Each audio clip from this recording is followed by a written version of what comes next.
Hello student, कैसे हैं आप लोग। आई होप कि आप बहुत ही अच्छी होंगी। तो आज इस वीडियो में डिस्कस करने वाले हैं AIIMS BSc nursing and paramedical में कौन कौन से डॉक्यूमेंट्स आपको रिक्वायर्ड होंगे, उसके साथ 1 लाख का जो डीडी है, ठीक है, जो सभी स्टूडेंट्स को डाउट है कि 1 लाख डीडी क्या सभी स्टूडेंट्स को बनवाना है, किन स्टूडेंट्स को 1 लाख रुपए है वो पे करना होगा, ठीक है। तो सारी डिटेल इन्फॉर्मेशन आपको इस वीडियो में मिलने वाली है। तो चलिए आज की इस वीडियो को हम स्टार्ट करते हैं। जो भी स्टूडेंट्स हमारे इस चैनल पे पहली बार आया या वीडियो को पहली बार देख रहा है, वीडियो को लाइक एंड डियर सभी स्टूडेंट चैनल को सब्सक्राइब जरूर कर लीजिए, ताकि यहाँ पे सारी डाउट है, सारे प्रॉब्लम्स है, कन्फ्यूजन है आपके दूर हो सके। तो चलिए आज की इस वीडियो को हम स्टार्ट करते हैं कि 1 लाख का डीडी आपको किस स्टूडेंट्स को पे करना होगा, कब वो आपको पे करना होगा, जो आपके डॉक्यूमेंट्स एंड साथ साथ में आपका डीडी जो आपका बताया गया है वो किन स्टूडेंट्स को पे करना है। तो चलिए आगे की ओर बढ़ते हैं। सबसे पहले हम इंपॉर्टेंट डॉक्यूमेंट्स की बात कर लेते हैं कि कौन कौन से डॉक्यूमेंट्स हैं वो आपको रिक्वायर्ड होंगे, ठीक है। उन डॉक्यूमेंट्स को आपको अभी से ही आपको अपने पास ओरिजिनल डॉक्यूमेंट्स आपको रखने हैं, ठीक है। तो चलिए आगे की ओर बढ़ते हैं।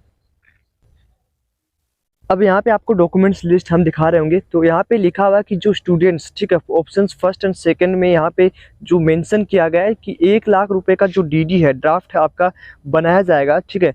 जहाँ पे आपको ये देख सकते हो कि लेना, आप अच्छे से पढ़ लीजिए, ठीक है। ये उन स्टूडेंट्स के लिए जो फर्स्ट राउंड में आपको सीट यदि अलॉट हो जाती है एट द टाइम, ठीक है, आप यदि रिपोर्टिंग के लिए जाते हो और आपके पास यदि कोई डॉक्यूमेंट्स मिस हो जाता है या आपके पास कोई डॉक्यूमेंट्स नहीं रहता है, तो आप अपना सीट रजिस्ट्रेशन रखने के लिए आपको 1 लाख का डीडी है वो जमा करना होगा। उसके बाद ही आपको जो है 3 या 4 दिन का या 7 दिन तक का आपको टाइम है वो मिल सकता है, ठीक है। तो इस चीज़ को आपको अच्छे से समझ में आ गया होगा कि डीडी उन स्टूडेंट्स को देना है जिनके पास अपने डॉक्यूमेंट्स नहीं होंगे।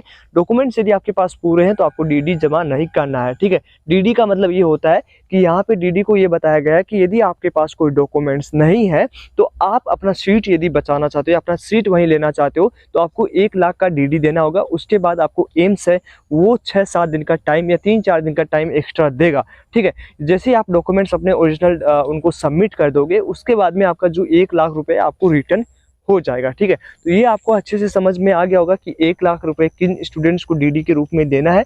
उन स्टूडेंट्स को देना है जिनके पास डॉक्यूमेंट्स पूरे नहीं है, टाइम पे उन्होंने डॉक्यूमेंट्स नहीं बनवाए और उन्हें अच्छे जिस टाइम पे उनको फिजिकल रिपोर्टिंग करनी थी उस टाइम पे वो नहीं कर पाए, ठीक है। तो उन स्टूडेंट्स को 1 लाख का डीडी देना है। ओके, ये आपको क्लियर हो चुका होगा। अब यहाँ पे जो है नेक्स्ट हम पढ़ेंगे कि आपको क्या क्या डॉक्यूमेंट्स है वो आपको चाहिए होंगे, ठीक है। सारे डॉक्यूमेंट्स आपको ओरिजिनल चाहिए। कोई भी डॉक्यूमेंट्स है आपको जो है उनका कॉपी आपको नहीं चलेगा, ठीक है। इन बातों को आपको ध्यान में रखना है कि आपको सारा जो है डॉक्यूमेंट्स ओरिजिनल होना चाहिए। कोई भी आप कॉपी ले जाते हो तो वो आपको वहाँ पे इशू नहीं होगा। सबसे पहले कौन कौन सी डॉक्यूमेंट्स से आपको ले जाने होंगे, एडमिट कार्ड जो कि आपको एम्स के द्वारा इशू हुआ था, यदि किसी स्टूडेंट्स के पास नहीं है तो वो आपका जो है ऑफिशियल साइट से डाउनलोड कर सकता है। उसके बाद रजिस्ट्रेशन स्लिप, ये क्या होता है, ये आपने जब भी आपने जो है फॉर्म फिल किया था आपको रजिस्ट्रेशन स्लिप मिला होगा, वो आपके पास होना चाहिए। उसके बाद ऑफर लेटर होता है, ठीक है। ये ऑफर लेटर आपको जब मिलेगा जब आपका एडमिशन है, जब आपको सीट है अलॉट होगी, तो ये दोनों आपको सीट अलॉटमेंट लेटर आपको दोनों जो है आपकी ऑफिशियल साइट पे आपकी आईडी पे आपको मिल जाएगा जहां आपको सीट अलॉट होगी, ठीक है। तो ये भी आपको क्लियर हो चुका होगा। अब हम बात करते हैं यहाँ पे नेक्स्ट फिफ्थ पॉइंट में। फिफ्थ पॉइंट में यहाँ पे दिया गया है कि आपका 12th का मार्कशीट, ठीक है, और उसके साथ सर्टिफिकेट आपका होना चाहिए। तो वो आपको आपके जो भी जहाँ से आप 12th पास किए हो तो वहाँ से आपको मिल जाता है, ठीक है। ये भी हो गया। उसके बाद में आपका डेट ऑफ बर्थ, यदि किसी स्टूडेंट्स के पास डेट ऑफ बर्थ नहीं है तो आपका 10th का मार्कशीट भी इश्यू हो जाएगा, ठीक है। तो ये भी आपका क्लियर पॉइंट हो चुका होगा कि आपके पास डेट ऑफ बर्थ होना चाहिए, ठीक है। ये डॉक्यूमेंट्स आपको बनवाना है। तो यहाँ पे ये सामने आपका हो गया। उसके बाद में आपका क्या होता है कि 10th का आपको मार्कशीट, 12th का मार्कशीट आपके पास ओरिजिनल होना चाहिए, जिसमें क्वालिफिकेशन स्कोर भी यहाँ पे दिया हुआ है कि SC ST में कितना होना चाहिए, एंड जनरल एंड OBC में 55%, SC ST में 50% आपका होना चाहिए। उसमें इंक्लूड है English, physics, chemistry and biology के मार्क्स। और सबसे इंपॉर्टेंट है जो आपका है माइग्रेशन सर्टिफिकेट, जो आपको 12th जब आप पास करते हो तो आपको माइग्रेशन सर्टिफिकेट आपको मिलता है, तो वो आपके पास इश्यूज होना चाहिए, मतलब वो आपके पास होना चाहिए। चाहे आप जो है अभी मान लीजिए कि कोई स्टूडेंट है अभी 12th पास किया है तो उसके पास अभी नहीं मिलेगा, तो डिजी लॉकर जो भी आपका होता है उसका कॉपी वहां से आप ले लीजिए, ठीक है। और देन आप क्या कीजिए, वहां पे जो भी आपका यदि वो नहीं चलेगा तो आप डीडी बनवा लीजिएगा। डीडी से आपका क्या होगा, जब आपका ओरिजिनल सर्टिफिकेट आएगा तो आप वहां पे दे दीजिएगा, जैसे कि हमने पहले समझाया कि डीडी क्या होता है, किसी स्टूडेंट को देना है, ठीक है। तो ये सब चीज़ आपको माइग्रेशन सर्टिफिकेट आपके पास यदि वो इश्यू नहीं होता है तो आप डीडी बनवा के ले जाइए, उनको दे दीजिए, ठीक है। तो ये आपका हो जाएगा और आई थिंक डिजी लॉकर वाला आपका माइग्रेशन सर्टिफिकेट चल जाएगा। लेकिन फिर भी यदि किसी स्टूडेंट को कोई प्रॉब्लम्स होगी तो जहाँ आपको सीट अलॉट होगी तो वहाँ आप जो है जिस भी कॉलेज में आपको एम्स की कॉलेज में अलॉट हो वहाँ पे आप कॉन्टैक्ट कर सकते हो और सारी डिटेल।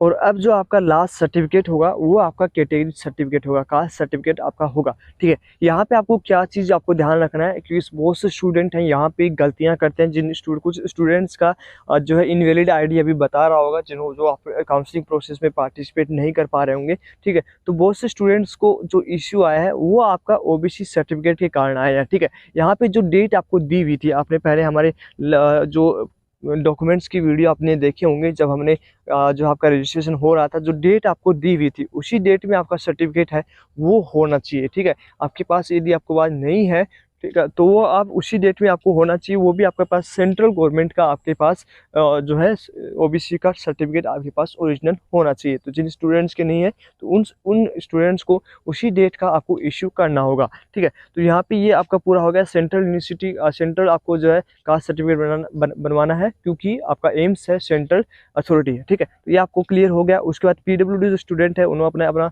जो है मेडिकल बोर्ड से जो भी आपका सर्टिफिकेट होता है वो आपको बनवा लेना है, ठीक है। तो ये आपको क्लियर हो चुका होगा। सबसे जो मेन फोकस आपको रखना है वो जो ओबीसी के स्टूडेंट है, ठीक है, उनको रखना है, क्योंकि उनका जो सर्टिफिकेट का है जो ऑन द डेट आपका जो पहले हमने बताया था उस डेट में आपका सर्टिफिकेट होना चाहिए। उसके बाद में आपका सेंट्रल का जो है सेंट्रल सर्टिफिकेट आपका होना चाहिए, ठीक है। तो ये आपका क्लियर हो चुका है। 12th की मार्कशीट, 10th की मार्कशीट, डेट ऑफ बर्थ, ठीक है, और अपना आधार कार्ड जो भी है आपका पोस्ट फोटो कार्ड, ये आप अपने आराम से रख लेना, ठीक है। तो माइग्रेशन सर्टिफिकेट, तो सारे डॉक्यूमेंट्स आपके पास ओरिजिनल होने चाहिए।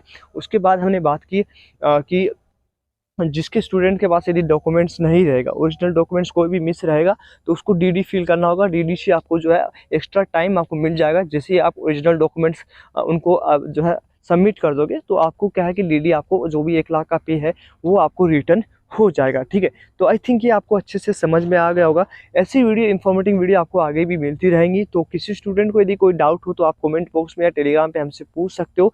और आगे की वीडियोस के नोटिफिकेशन के लिए आप चैनल को जरूर सब्सक्राइब कर लीजिए, ताकि सारी अपडेट है आपको रेगुलर मिलती रहे। क्योंकि यदि कोई भी मिस या कोई भी आप इन्फॉर्मेशन अपने पास नहीं पहुँचेगी तो कहीं ना कहीं आपको उसका भारी नुकसान हो जाएगा, ठीक है। तो चलिए मिलते हैं आपको नेक्स्ट वीडियो में, तब तक के लिए बाय बाय, टेक केयर।